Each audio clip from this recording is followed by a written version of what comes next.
10월 31일입니다. 508주년 종교개혁주일입니다. 오늘은 심판 속에 감추어진 은혜라는 제목으로 역대하 36장 1절에서 23절까지 말씀 읽습니다. 그 땅의 백성이 예루살렘에서 요시의 아들 여호와스를 세워 그 아버지를 이어 왕으로 삼았다. 여호와스가 왕이 되었을 때 그는 23살이었다. 그가 예루살렘에서 나라를 다스린 지 석 달 만에 이집트의 왕이 예루살렘에서 여호와스를 폐위시키고 유다로 하여금 이집트에 온 은 100달란트와 금 1달란트를 조공으로 바치게 하였다. 이집트의 느고 왕은 여호와스의 형제 엘리야킴을 세워 유다와 예루살렘의 왕으로 삼고 엘리야킴이라는 이름을 여호야김으로 바꾸게 하고 왕이었던 그 형제 여호와스는 붙잡아서 이집트로 데려갔다. 여호야김이 왕이 되었을 때 그는 25살이었다. 그는 예루살렘에서 11해 동안 다스렸다. 그는 주 하나님께서 보시기에 악한 일을 하였다. 바벨로니아의 느부갓네살 왕이 올라와서 그를 치고 쇠사슬로 묶어서 바벨로니아로 잡아갔다. 느부갓네살은 또 주님의 성전 안에 있는 온갖 기구를 바벨로니아로 가지고 가서 도성 바벨론에 있는 자기의 궁전에다 들여놓았다.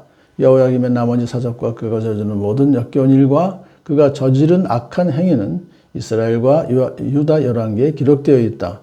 그의 아들 여호야긴이 그의 뒤를 이어 왕이 되었다. 여호야긴이 왕이 되었을 때 그는 8살이었다.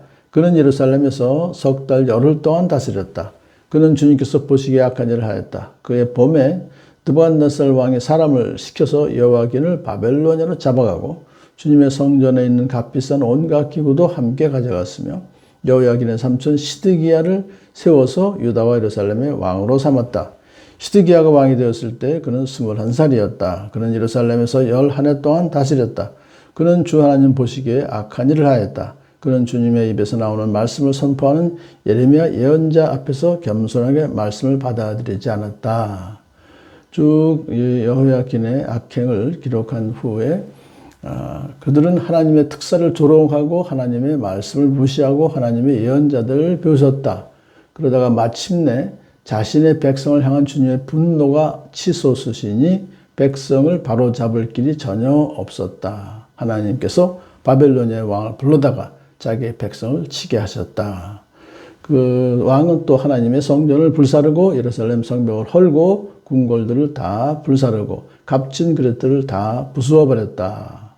그는 또 칼에 맞아 죽지 않고 살아남은 자들은 바벨로니아로 데리고 가서 왕과 왕자들의 노예로 삼았다. 그들은 페르시아 제국이 일어서기까지 거기서 노예 생활을 하였다.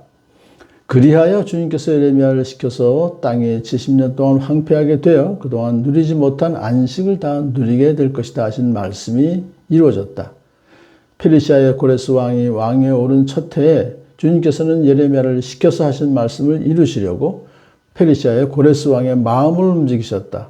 고레스는 온 나라에 명령을 내리고 그것을 다음과 같이 조서로 써서 돌렸다. 페르시아의 고레스 왕은 다음과 같이 선포한다. 주 하늘의 하나님께서 나에게 이 땅 위의 모든 나라를 주셔서 다스리게 하시고 유다의 예루살렘에 그의 성전을 지으라고 명하셨다. 이 나라 사람 가운데 하나님을 섬기는 모든 백성에게 하나님께서 함께 계시기를 빈다. 그들을 모두 올라가게 하여라. 아멘. 유다 왕국의 마지막 네 왕이 어떻게 됐는지 결국 이 하나님을 거역하고 악한 일을 한 이들은 이집트의 포로로 잡혀가든 바벨론 포로로 잡혀가든 나라는 망하고 결과적으로 이제 스디기야 때 나라가 완전히 망했죠. 하나님께서 선지자를 보내셔서 계속 경고를 해주셨죠. 거듭하셨지만 그들은 오히려 하나님의 특사를 조롱하고 하나님의 말씀을 무시하고 예언자들을 비웃었어요. 그래서 결국은 극도로 분노하신 하나님께서 결국은 바벨론을 불러다가 자신의 백성을 치게 하셨고 하나님의 성전도 완전히 불살라 타 없어버리고 예루살렘 성벽도 헐어버리고 궁궐들도 다 불사르고 살아남은 사람들은 다 바벨론으로 들어가서 노예로 삼아서 결국은 70년 동안 페르시아 제국에 이르기까지 거기서 노예 생활을 하였다. 이렇게 완전히 나라가 망하고 노예가 된 상태. 그런데 그것으로 끝나지 않고 심판 속에 하나님의 더 큰 은혜가 감춰져 있다라고 했는데 두 가지 현상입니다. 하나는 뭐냐면 땅이 황폐하게 된 거, 그것이 결국은 70년 동안 황폐하게 됐죠. 이스라엘이. 근데 그동안 누리지 못했던 안식을 다 누리게 될 것이다 하신 말씀이 이루어졌다고 그래요.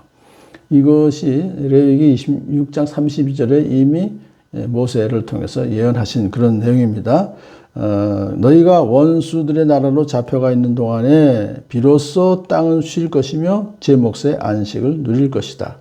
너희가 그 땅에 사는 동안에는 안식년이 되어도 땅이 쉬지 못했지만 폐허로 버려져 있는 동안에는 땅이 쉴 것이다. 그랬거든요. 그러니까 하나님은 이런 방법으로 다시 또 그 땅을 안식하게 하셔서 또 이제 사용하시는 거예요. 뿐만 아니라 나라가 망했지만 나중에 이제 바벨론에서 바벨론도 또 망합니다. 페르시아에 의해서. 그러니까 페르시아의 일대 고레스 왕이 첫해 칙령을 내리죠. 하나님의 뜻을 이루시려고 예레미야를 시켜서 하신 말씀을 이루게 하시려고 하나님께서 고레스의 마음을 하나님이 움직이신 거예요. 이미 그러니까 예레미야 선지자를 통해서도 이미 70년 후에는 다시 돌아가게 하겠다 하는 그 예언의 말씀을 하셨잖아요. 그것이 이루어지게 하셨고 또 이 고레스 왕이 내린 칙령의 내용이 뭡니까? 유다의 예루살렘에 그의 성전을 지으라고 하나님께서 명하셨다. 근데 이것도 역시 이사야 선지자가 이미 다 예언했던 그런 내용입니다. 그래서 참 이 오늘 말씀을 통해서 보니까 다 하나님께서 이미 예언하신 것이 그대로 하나하나 이루어지는 것을 보면서 결국은 유다가 나라는 망했지만 유다 백성은 다시 예루살렘 성전을 짓도록 하시고 돌아가게 하시잖아요. 하나님의 심판은 반드시 있습니다. 유다의 멸망은 인간 통치자들의 유한성을 깨닫게 하고 흠없는 완전한 통치자로 오실 메시아 왕 예수 그리스도를 대망케 하는 그런 내용이 들어있기 때문에요. 또 포로 기간도 70년으로 한정시키셨어요. 그래서 하나님의 심판 속에는 더 큰 하나님의 은혜가 감춰져 있다는 것을 깨닫게 해 주십니다. 하나님께서는 아브라함과 다윗 자손을 언약 백성을 영원히 버리지 아니하시고 그들이 언약 백성의 정체성을 회복하시도록 도우시기 위해서 이 역대지상을 기록하셨다. 그래서 결국 이제 다시 돌아오게 한 것은 유다 백성들을 예루살렘으로 결국은 다시 오실 메시아의 후손으로 오실 예수님 메시아의 탄생을 위해서 그들이 다시 본국으로 돌아오게 하셨다는 하나님의 구속사를 다시 한번 깨달으며 하나님은 영원히 우리들을 하나님의 백성을 언약 백성을 사랑하시고 지켜주시고 보호해 주시고 다시 회복시켜 주실 줄을 믿습니다. 할렐루야.